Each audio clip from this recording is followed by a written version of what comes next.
इस दुनिया में कई सारी धार्मिक सेरेमनीज होती हैं, जैसे अमरनाथ यात्रा, महाराष्ट्र में गणेश उत्सव, पुरी में रथ यात्रा।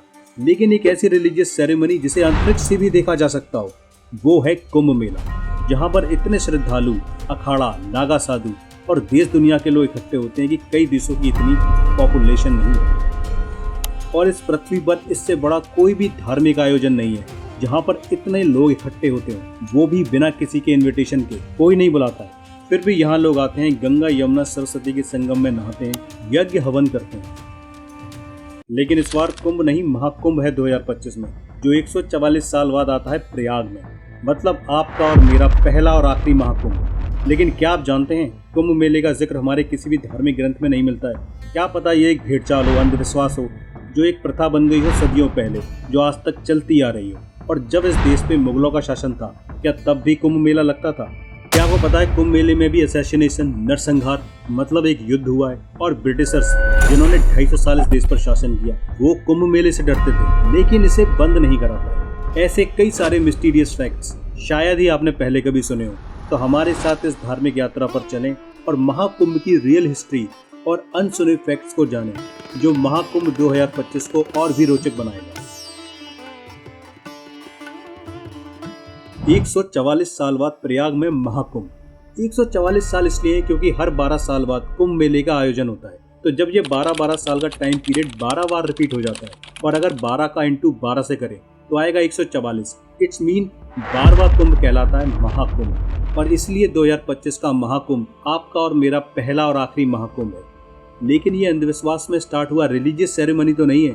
इसके लिए हम इतिहास के पन्नों में झांके तो पाएंगे कि किसी भी ग्रंथ में, वेद में कुंभ मेले का जिक्र नहीं है। ऋग्वेद, यजुर्वेद, सामवेद और अर्थवेद में कुंभ मेले का जिक्र नहीं मिलता है। लेकिन इनमें माघ मेला, नहान पर्व, प्रयाग स्नान का जिक्र जरूर है। और बुद्धिस्ट के पाली टेक्स्ट में और महाभारत में भी नहान पर्व का उल्लेख मिलता है। अब इसके दो मीनिंग निकलते हैं। पहला, कुंभ मेला इस शब्द का जिक्र पुराणों में नहीं है। सेकंड, ये नहान पर्व कब स्टार्ट हुआ, कब चलन में आया, ये किसी को नहीं पता। तो जब ग्रंथों में और वेदों में माघ मेला या नहान पर्व मेंशन है, तो इस मेले का नाम कुंभ मेला कैसे पड़ा? कुंभ मेले का पहला लिखित प्रमाण मुगल कालीन गजट खुलासात उत्तर तारीख में मिलता है। इसे औरंगजेब के शासन में 1695 में सुजान रॉय खत्री ने लिखा था कि कुंभ मेला हजारों सालों से लग रहा है। लेकिन इस कुंभ शब्द का इस्तेमाल प्रयाग में लगने वाले मेले के लिए नहीं, बल्कि हरिद्वार में लगने वाले मेले को कुंभ मेले के नाम से रिकॉर्ड किया गया। और 19th सेंचुरी तक प्रयाग में कुंभ मेले का जिक्र नहीं मिलता है। ब्रिटिशर्स ने पहला डॉक्यूमेंटेशन 1796 में मेजर जनरल थॉमस हार्डविक ने हरिद्वार कुंभ पर पहली रिपोर्ट जारी की।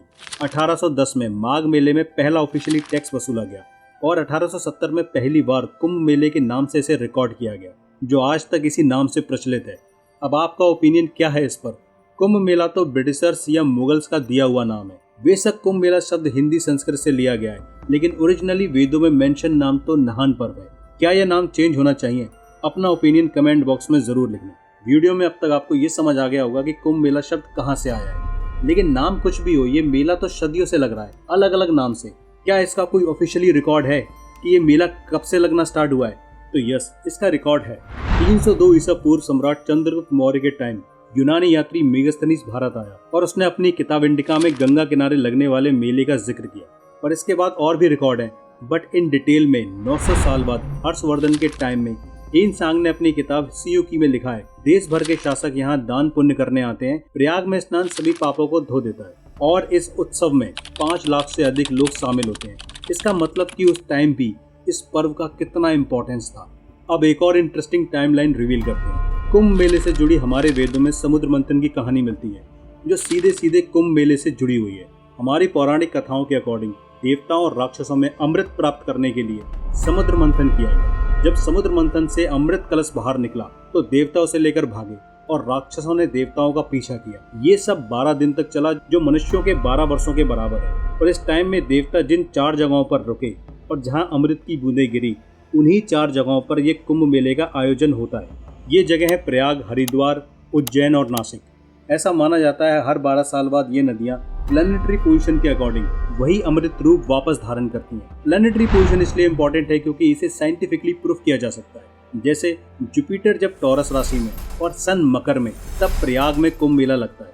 जुपिटर जब कुंभ राशि में और सन एरीस राशि में तब हरिद्वार में कुंभ मेला लगता है। जुपिटर के साथ सन जब लियो राशि में तब नासिक में सिंहस्थ लगता है और जुपिटर लियो में और सन एरीस में तब उज्जैन में सिंहस्थ लगता है।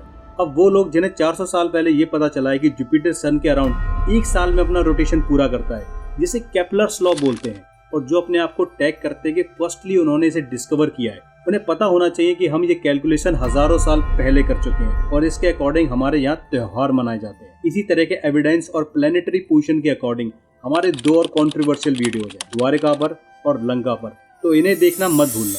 अब आपके ब्लड के एड्रेनलिन रश को और बढ़ाते हैं कुंभ मेले से जुड़े अनसुने मिस्टीरियस फैक्ट्स रिवील करके।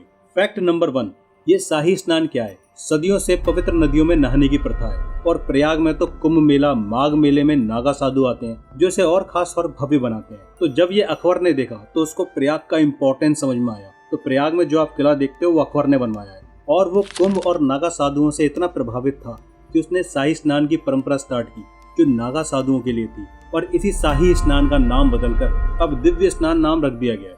फैक्ट नंबर 2, कुंभ मेले में नरसंहार। 1398 में शुजाउद्दीन तैमूर ने हरिद्वार अर्ध कुंभ मेले पर हमला किया, नरसंहार किया और ये लड़ाई नागा साधुओं ने लड़ी। तैमूर ने अपनी आत्मकथा तुजो के तैमूरी में इसका जिक्र किया है।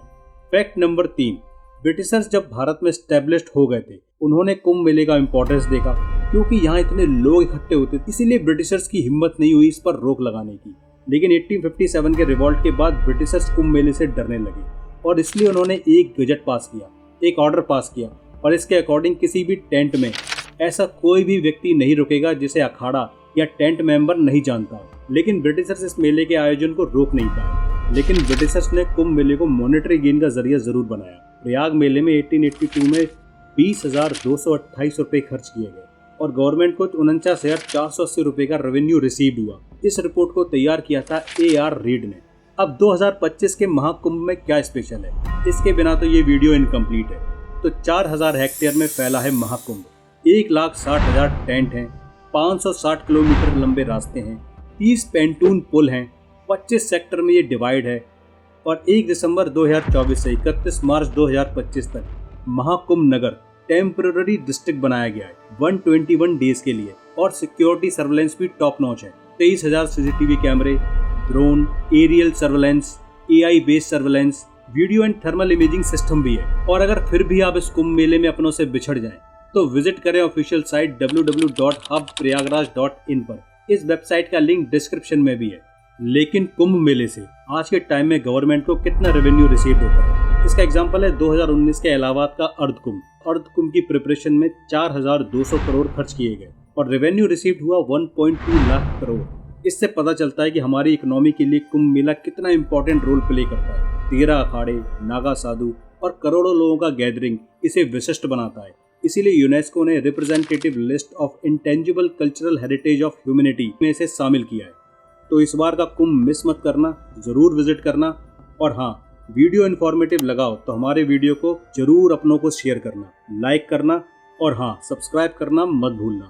तो मिलते हैं नेक्स्ट वीडियो में अब तक के सबसे कंट्रोवर्शियल वीडियो के साथ।